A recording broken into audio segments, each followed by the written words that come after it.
Bonjour, avant de commencer ce sixième tuto sur Wings 3D, je voulais vous préciser que si vous avez des questions, si vous voulez approfondir certains détails que je n'ai pas ou que je n'aborderai pas dans le tuto, parce que je pense que j'aurais du mal à faire le tour complet de Wings 3D, il est quand même assez riche, vous avez déjà eu un aperçu dans les menus et sous-menus proposés. Si vous les avez des informations, il y a un site orienté 2D et 3D sur lequel je suis très actif, avec le même pseudo, la saucisse. C'est celui de 3ddiablotine.com que vous voyez à l'écran. Alors vous voyez, j'ai simplement fait, insérer une image sur une surface, j'ai été chercher mon image, et ça me l'a inséré ici. Donc je vais passer en vue du dessus et zoomer un petit peu, voilà, comme ça je fais mon tuto entièrement sur Wings. Donc là vous avez le lien, http://w3ddiablotine, il faut pas que je passe la souris dessus, 3d-diablotine.com. Pour trouver ces tutoriaux, ils seront dans la section tutoriaux, puis pour autres logiciels 3D, et enfin pour Wings 3D. Donc si vous avez des questions à propos de Wings, eh bien n'hésitez pas, une petite inscription pour participer au forum, et je serai heureux de vous répondre.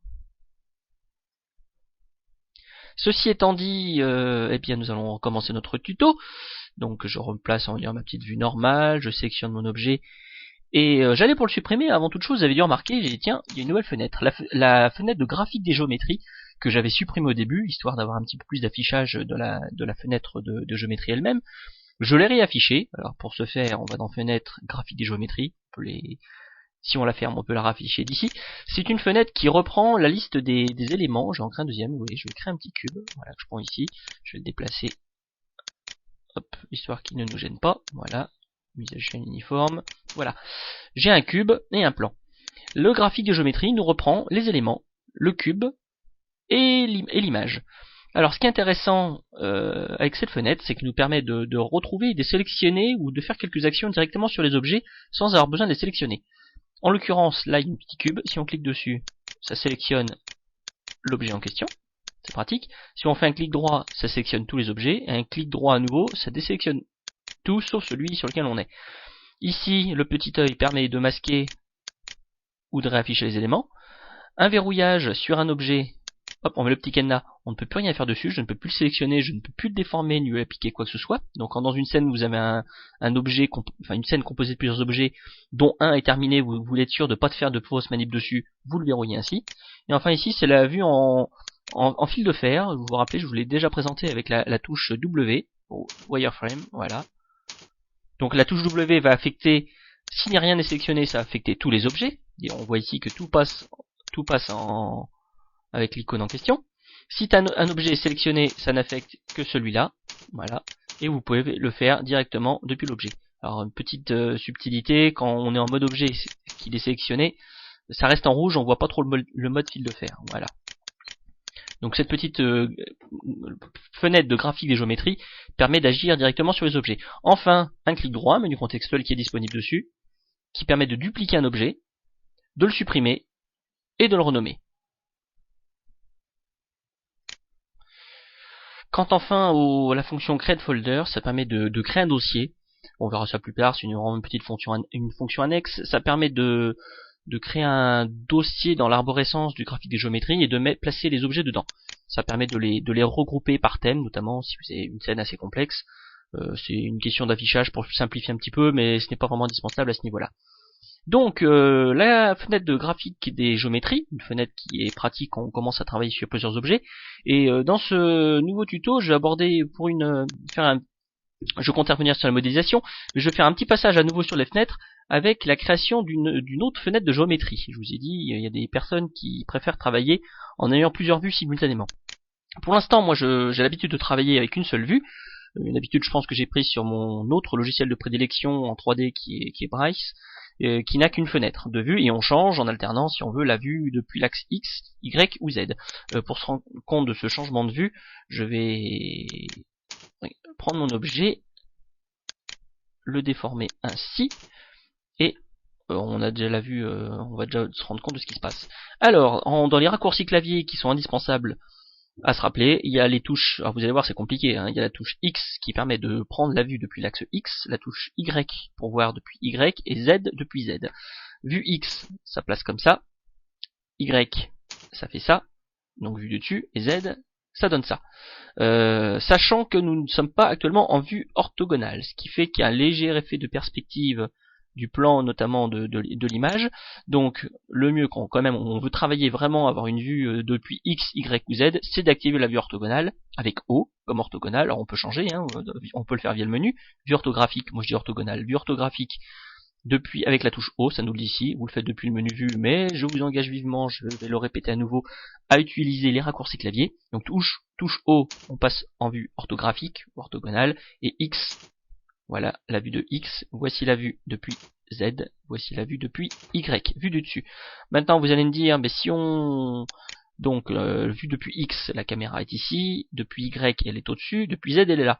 Si on veut voir depuis X, mais non pas d'ici, mais de l'autre côté, depuis ce côté-ci, eh ben il faut faire majuscule, enfin la touche Shift X. Alors on va pas se rendre compte de grand chose, c'est sensiblement différent, sauf que vous voyez, Z maintenant est placé à notre droite, alors qu'en vue X, il était placé à notre gauche. C'est une chose qu'on comprend si on déplace, on est en X, si on déplace la caméra pour lui demander de voir la scène depuis l'axe X, ça donne ça, voilà. Alors vous voyez, on peut le faire à la caméra, mais autant appuyer directement sur la touche, c'est parfait. Même chose pour Z et Y, il suffit d'appuyer sur la touche Shift plus X, donc Shift X, Shift Z et je vais le faire, hein, Shift X, ça donne ça, Shift Y, c'est vu par en dessous, d'où l'image qui est vue à l'envers, oh la liaison, et Shift Z pour revoir depuis l'autre côté de Z, voilà on est ici, et je reviens à ma vue, on va dire principale, c'est la vue par défaut de Wings, on a X sur la droite, Z à gauche, et Y en haut bien sûr. Donc ceci c'était pour le changement de vue. Donc voici pour les changements de vue, vous savez comment changer d'un seul coup une vue pour voir la scène d'un axe ou un autre, mais il y a des personnes qui préfèrent travailler avec plusieurs fenêtres simultanément. C'est pas compliqué. Alors la fenêtre, je la réduis. Alors forcément là ça va être tout petit parce que j'ai déjà moi réduit ma fenêtre de travail de façon d'avoir un tuto qui soit à peu près lisible à l'écran pour vous. Je vais dans ma fenêtre, je demande une nouvelle fenêtre de géométrie, hop, voilà, ça l'a créé. Alors faut la renommer, bon il y a des options qui en cliquant dessus qui permettent de les aligner et tout, mais bon c'est vraiment pour aller vite. Celle-là je vais la placer en X, en vue orthogonale. Alors, encore une fois, comme ma fenêtre, on y était déjà, comme ma fenêtre est petite, il manque les icônes sur la droite. Normalement, si vous avez un écran suffisamment grand, vous aurez toutes les icônes sur chaque menu. Voilà. Je crée une nouvelle fenêtre de géométrie que je vais placer en Z. Voilà. Je vais la dimensionner un petit peu. Je vais la placer ici. Et j'en crée une quatrième. Voilà. Que je vais placer, vous en doutez, en Y.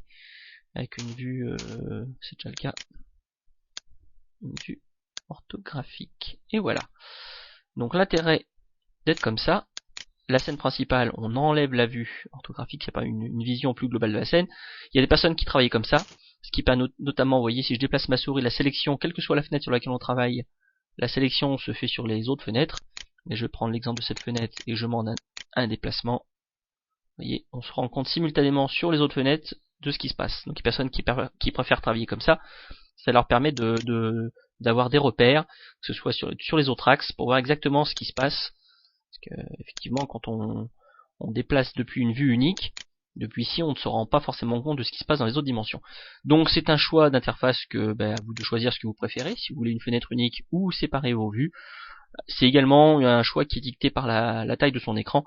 On n'a pas forcément la place de mettre toutes les fenêtres avec une largeur suffisante pour avoir, je vais revenir dessus, voilà, vous voyez, dès que j'écarte ma fenêtre, il y a mes barres d'outils qui réapparaissent, dès que je masque, on n'a pas tout. Bon, vous me direz, les fonctions principales sont ici, il suffirait d'avoir une fenêtre avec toutes les icônes. Bon, vous verrez à l'usage, pour ma part, je ferme tout, et je reviens comme ceci. Je vais fermer mon graphique de géométrie, c'était pour vous la présenter. Ceci étant fait, il n'a plus besoin, je la masque. Je vais maintenant supprimer mon cube, je supprime ma vue, touche supprimée, je vous l'ai déjà montré tout à l'heure, et revoici ma scène vierge. Nous allons pouvoir attaquer les menus correspondant vraiment pour la modélisation, pour la déformation des faces, des arêtes et des points.